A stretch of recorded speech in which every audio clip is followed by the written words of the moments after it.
അസ്സലാമു അലൈക്കും വറഹ്മത്തുള്ളാഹി വബറകാതുഹു. വഅഖുഫ് ബിമസ്ജിദിനാ ലാ സിയമാ ബിശുഹൂരിസ്സൗമി വഖറ കലാമല്ലാഹി മുഖ്തതിമാ സ്വല്ലി സനതൈ അശ്റ റക്അതൻ ളുഹൻ ഫബിഹാ തുക്ഫൽ മസായിബ വൽ ആഫാതി വസ്സദമാ. മഹാനായ സ്വലാഹുദ്ദീൻ ഇബ്നു സുലൈമാൻ റളിയല്ലാഹു അൻഹു ഒരു വിശ്വാസിയായ ഒരു മനുഷ്യൻ്റെ ദുനിയാവും ആഖിറവും രക്ഷപ്പെടാനുള്ള മാർഗങ്ങൾ നമുക്ക് പറഞ്ഞു തരികയാണ്.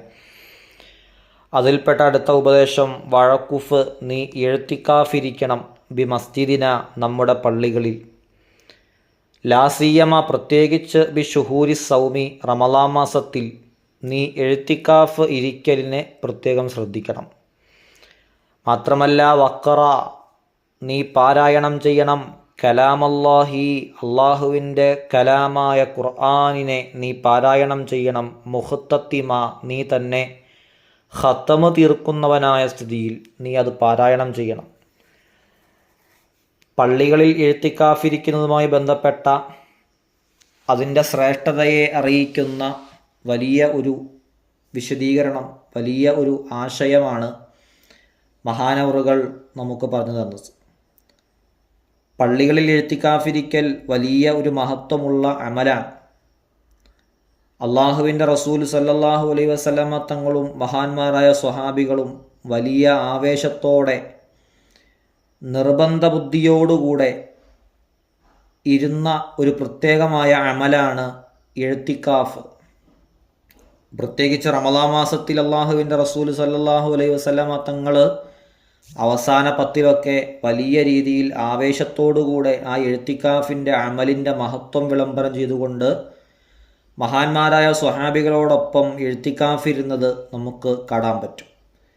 എഴുത്തിക്കാഫിരിക്കൽ വലിയൊരു മഹത്തമായ അമലാണ്. അതുകൊണ്ട് ആ എഴുത്തിക്കാഫിനെ നീ പ്രത്യേകം ശ്രദ്ധിക്കണം, ആ എഴുത്തിക്കാഫ് നീ ഇരിക്കണം എന്ന വലിയ ഒരു ആശയമാണ് മഹാനവറുകൾ നമുക്ക് പറഞ്ഞു തരുന്നത്.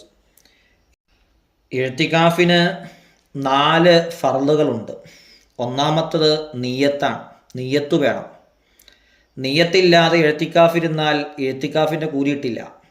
എഴുത്തിക്കാഫിന് നിയ്യത്ത് നിർബന്ധമാണ്. സുന്നത്തായ എഴുത്തിക്കാഫുണ്ട്, അതുപോലെ നിർബന്ധമായി വരുന്ന എഴുത്തിക്കാഫുണ്ട്. ഒരാൾ എഴുത്തിക്കാഫിനെ നേർച്ചയാക്കി കഴിഞ്ഞാൽ പിന്നെ നിർബന്ധമായി. അപ്പോൾ പിന്നെ അവൻ നിയ്യത്ത് വെക്കേണ്ടത്, എൻ്റെ മേൽ നിർബന്ധമായ എഴുത്തിക്കാഫ് അള്ളാഹു താലാക്ക് വേണ്ടി ഞാൻ ഈ പള്ളിയിൽ ഇരിക്കുന്നു എന്നാണ്. ഒരാൾ നേർച്ചയാക്കിയിട്ടൊന്നുമില്ല, എന്നാൽ പിന്നെ അവൻ സുന്നത്തായ എഴുത്തിക്കാഫാണ്. സുന്നത്തായ എഴുത്തിക്കാഫ് അള്ളാഹു താലാക്ക് വേണ്ടി ഞാൻ ഈ പള്ളിയിൽ ഇരിക്കുന്നു എന്ന നിയ്യത്തോടുകൂടെ ഇരുന്നാൽ എഴുത്തിക്കാഫിൻ്റെ കൂലി നമുക്ക് ലഭിക്കും. രണ്ടാമത്തെ ഫറള് നമ്മുടെ നിസ്കാരത്തിലെ റുക്കൂഅ് മുതലായ ആ റുക്നുകളിൽ നമ്മൾ താമസിക്കുന്നതിനേക്കാൾ കൂടുതൽ സമയം എഴുത്തിക്കാഫിന് വേണ്ടി നമ്മൾ പള്ളിയിൽ ഇരിക്കണം. റുക്കൂഇൽ എന്തോരം നേരം നമ്മൾ ഇരിക്കും, അതിനേക്കാൾ കൂടുതൽ സമയം പള്ളിയിൽ എഴുത്തിക്കാഫിൻ്റെ നിയ്യത്ത് വച്ചിരുന്നാലേ ആ എഴുത്തിക്കാഫിൻ്റെ കൂലി ലഭിക്കും. അത്രയും നേരമെങ്കിലും ഇരിക്കണം, അത് ഫർളാണ്. മൂന്നാമത്തെ ഫർള് അത് പള്ളിയിലായിരിക്കണം എന്നതാണ്. ശരീരത്തിൽ നിന്ന് ഏതെങ്കിലും ഒരവയവം മാത്രം പള്ളിയിൽ നിന്ന് പുറത്തു പോയി എന്നതുകൊണ്ട് കുഴപ്പമില്ല, അധികവും പള്ളിയിലായിരിക്കണം. അപ്പം മൂന്നാമത്തെ ഫർള് പള്ളിയിലായിരിക്കണം എന്നതാണ്. നാലാമത്തെ ഫർള് മുസ്ലിം ആയിരിക്കണം, ബുദ്ധിക്ക് സ്ഥിരതയുള്ളവനായിരിക്കണം, വലിയ അശുദ്ധിയിൽ നിന്ന് ഒഴിവായവനായിരിക്കണം. ഇങ്ങനെയുള്ള ഫർളുകളെല്ലാം പാലിച്ച് കൃത്യമായ രീതിയിൽ എഴുത്തിക്കാഫിരിക്കണം. ആ എഴുത്തിക്കാഫിൻ്റെ പ്രതിഫലം നമുക്ക് ലഭിക്കുകയും അത് മുഖേന നമ്മുടെ ദുനിയാവും ആഖിറവും രക്ഷപ്പെടുകയും ചെയ്യും എന്ന വലിയ ഉപദേശമാണ് മഹാനവറുകൾ നമുക്ക് നൽകുന്നത്. വലിയ പ്രതിഫലമാണ് എഴുത്തിക്കാഫിരിക്കുന്നത്. അതുകൊണ്ട് ആ എഴുത്തിക്കാഫിനെ നീ എപ്പോഴും ശ്രദ്ധിക്കണം. പള്ളിയിലേക്ക് കയറിയാൽ അപ്പോൾ തന്നെ എഴുത്തിക്കാഫിന് നിയ്യത്ത് വച്ചിരുന്നാൽ തന്നെ ആ പ്രതിഫലം നമുക്ക് ലഭിക്കും. അതുകൊണ്ട് എഴുത്തിക്കാഫിൻ്റെ വിഷയത്തിൽ നമ്മൾ നല്ല ശ്രദ്ധ പുലർത്തണം. പ്രത്യേകിച്ച് റമളാൻ മാസത്തിൽ അതിനെ വലിയ മഹത്വത്തോടുകൂടെ കാണുകയും വേണം. നബി സല്ലല്ലാഹു അലൈഹി വസല്ലമ തങ്ങളും സ്വഹാബികളും ഒക്കെ വലിയ പ്രതിഫലം ആഗ്രഹിച്ച് ചെയ്ത ഒരു അമലാണ് എഴുത്തിക്കാഫ് എന്ന ആ വിചാരം നമുക്കുണ്ടാവണം. മാത്രമല്ല വഖറ കലാമല്ലാഹി, അള്ളാഹുവിൻ്റെ കലാമാകുന്ന ഖുർആനിനെ നീ പാരായണം ചെയ്യണം. മുഖ്തത്തിമൻ, നീ തന്നെ ഖത്തമു തീർക്കുന്നവനായ സ്ഥിതിയിൽ. പരിശുദ്ധമായ ഖുർആനിൻ്റെ പാരായണം അതും വലിയ ഒരു അമലാണ്. 40 ദിവസം ഒരാൾ ഖുർആൻ ഖത്തമു തീർത്തിട്ടില്ലെങ്കിൽ, 40 ദിവസമായിട്ടും ഒരാൾ ഒരു ഖത്തമു തീർക്കുന്നില്ല, അങ്ങനെയാണെങ്കിൽ അവന് ആ ഖുർആനിനോട് ബന്ധമില്ലാത്തവനാണ് എന്ന് മഹാന്മാർ പറയുന്നതായി കാണാം. അതുകൊണ്ട് തന്നെ ഖുർആൻ ഖത്തമു തീർക്കുന്ന വിഷയത്തിൽ നല്ല ശ്രദ്ധയുണ്ടാവണം. 1 മാസം കൊണ്ട് വേണമെങ്കിൽ ഖത്തമു തീർക്കാം, 10 ദിവസം കൊണ്ട് വേണമെങ്കിൽ ഖത്തമു തീർക്കാം. എങ്ങനെയാണോ നമുക്ക് കഴിയുന്നത് അതുപോലെ നമ്മൾ ആ ഖുർആനിനെ ഓതുന്ന വിഷയത്തിൽ നല്ല ശ്രദ്ധയുണ്ടാവണം. ഖുർആൻ ഓതുന്ന വീട്ടിൽ എപ്പോഴും സന്തോഷം ഉണ്ടാവും. ഖുർആൻ ഓതുന്ന വ്യക്തിയിൽ എപ്പോഴും റാഹത്തുണ്ടാവും. അവൻ്റെ ഹൃദയത്തിൽ എപ്പോഴും സന്തോഷങ്ങളുണ്ടാവും, ടെൻഷൻ ഉണ്ടാവില്ല, പ്രയാസങ്ങളുണ്ടാവില്ല. ഖുർആൻ ഓതാത്ത വീടുകളിൽ പ്രയാസങ്ങളുണ്ടാകും, ടെൻഷനുകളുണ്ടാകും, മനപ്രയാസങ്ങളുണ്ടാകും. അങ്ങനെ തുടങ്ങി ബുദ്ധിമുട്ടുകൾ മുഴുവൻ ഖുർആൻ ഓതാത്ത വീട്ടിലാണ്, ഖുർആൻ ഓതാത്ത വ്യക്തിയിലാണ്. അതുകൊണ്ട് എപ്പോഴും നമ്മൾ ഖുർആൻ ഓതണം. ഖുർആനിനോട് എപ്പോഴും ഒരു ബന്ധമുണ്ടാക്കിയെടുക്കണം. അത് മഹത്തായ ഒരു അമലാണ്. അതിലേക്കാണ് മഹാനവറുകൾ ആ വിരൽ ചൂണ്ടുന്നത്.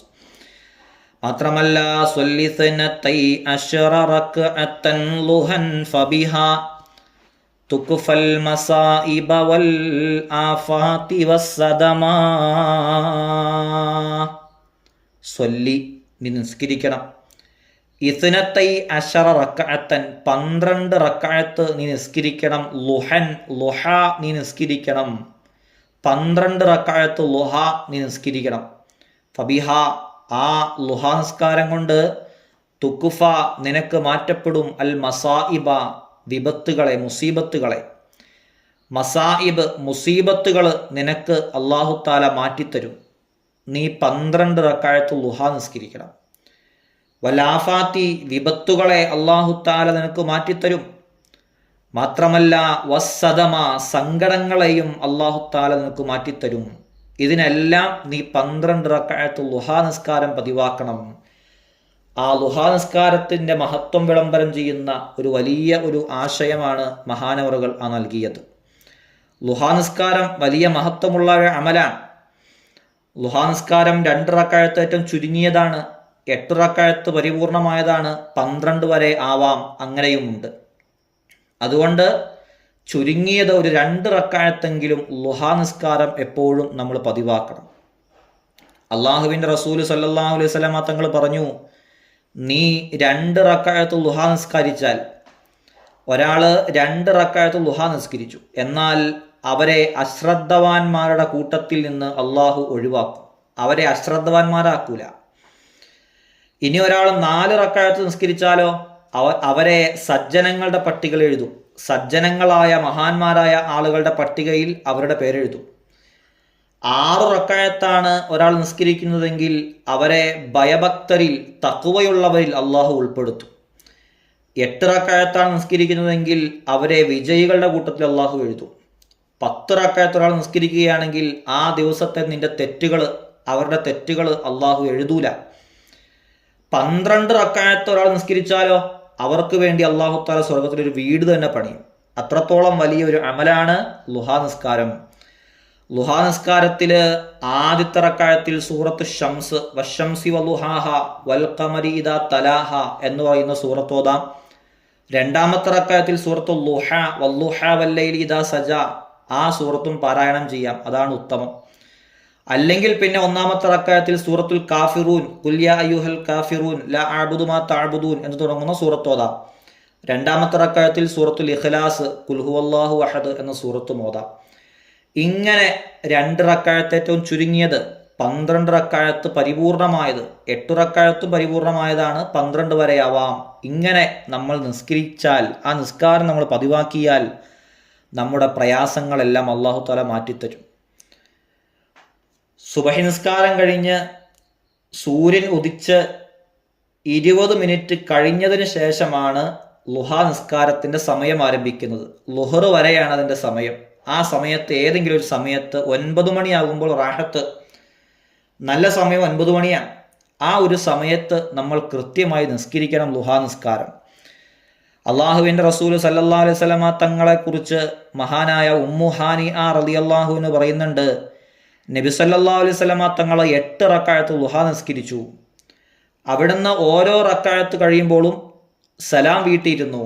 ഓരോ 2 റക്അത്ത് കഴിയുമ്പോഴും അള്ളാഹുവിൻ്റെ റസൂൽ സല്ലല്ലാഹു അലൈഹി വസല്ലമ തങ്ങൾ സലാം വീട്ടിയിരുന്നു. അങ്ങനെ 2 റക്അത്ത് വെച്ച് സലാം വീട്ടിയിട്ടാണ് അള്ളാഹുവിൻ്റെ റസൂൽ സല്ലല്ലാഹു അലൈഹി വസല്ലമ തങ്ങൾ ആ നിസ്കാരം നിർവഹിച്ചത് എന്ന് മഹാനായ മഹദിയായ ഉമ്മു ഹാനിഅ റളിയല്ലാഹു അൻഹ പറയുന്നുണ്ട്. അപ്പം അത്രത്തോളം വലിയ മഹത്തമായ ഒരു നിസ്കാരമാണ് ളുഹാ നിസ്കാരം. ആ ളുഹാ നിസ്കാരം കൃത്യമായി നിസ്കരിക്കണം. ആ നിസ്കാരം കൊണ്ട് നമ്മുടെ വലിയ വലിയ പ്രയാസങ്ങളും ടെൻഷനുകളും ബുദ്ധിമുട്ടുകളും വീട്ടിലെ പ്രയാസങ്ങളും കടങ്ങൾ കൊണ്ട് ബുദ്ധിമുട്ടുന്നതും എല്ലാം അല്ലാഹു തആല മാറ്റിത്തരും. നിങ്ങൾ കടങ്ങൾ കൊണ്ട് ബുദ്ധിമുട്ടുന്നവരാണോ? ളുഹാ നിസ്കാരം പതിവാക്കിക്കോ, കടങ്ങൾ വീടിക്കോളും. പ്രയാസങ്ങൾ കൊണ്ട് ബുദ്ധിമുട്ടുന്ന ആൾക്കാരാണോ? ളുഹാ നിസ്കരിച്ചോളൂ, പ്രയാസങ്ങൾ മാറിക്കോളും. മക്കളുടെ രോഗങ്ങൾ കൊണ്ട് ബുദ്ധിമുട്ടുന്നവരാണോ? ളുഹാ നിസ്കരിച്ചോളൂ, ആ പ്രയാസങ്ങളെല്ലാം അല്ലാഹു തആല മാറ്റിത്തരും. അങ്ങനെ വലിയ പ്രതിഫലമുള്ള ഒരു നിസ്കാരമാണ് ളുഹാ നിസ്കാരം. ആ ളുഹാ നിസ്കാരത്തിനെ നീ പതിവാക്കണം എന്ന വലിയ ഒരു ഉപദേശമാണ് മഹാനുഭാവൻ നമുക്ക് പറഞ്ഞു തരുന്നത്.